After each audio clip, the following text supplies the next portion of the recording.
జగన్ ఓడిపోవడానికి కారణం జగనే. ఏంటి, జగన్ ఓడిపోవడానికి కారణం జగనేనా? ఇంతవరకు ఈ లాజిక్ ఎవరు చెప్పలేరు. అవును, 100కి 100 పాళ్ళు జగనే కారణం. ఎందుకు కారణము నీ నోటితోనే చెప్పిస్తా. చాలా ఇంట్రెస్టింగ్ గా ఉంటుంది, జాగ్రత్తగా విను. జగన్ గెలిచిన తరువాత పంచాయతీ ఎన్నికలు వచ్చాయి. అప్పటి వరకు తన దగ్గర ఉన్నటువంటి election commissioner Nimmagadda Ramesh Kumar election code వచ్చిన తర్వాత ఒక్కసారిగా జగన్ కి ఎదురు తిరిగాడు. జగన్ ఏమీ చేయలేని నిస్సహాయ స్థితిలో పడిపోయాడు. మళ్ళీ హైకోర్టుకెళ్లి ఎలక్షన్ కోడ్ తీసేసుకున్నా మళ్ళీ అదే ఎలక్షన్ కమిషనర్ నిమ్మగడ్డ రమేష్ కుమార్ చేత ఎన్నికలకు పోవాల్సి వచ్చింది. అక్కడే మొదటి దెబ్బ తగిలింది. రెండో దెబ్బ ఎమ్మెల్సీ ఎన్నికల్లో మరియు బీజేపీతో పొత్తు విషయంలో.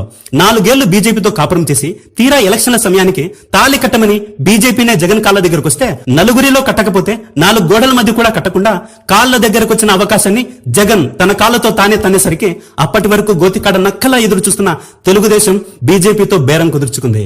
మళ్ళీ election commissioner Meena Kumar. Full video కోసం ఈ లింక్ మీద క్లిక్ చేయండి.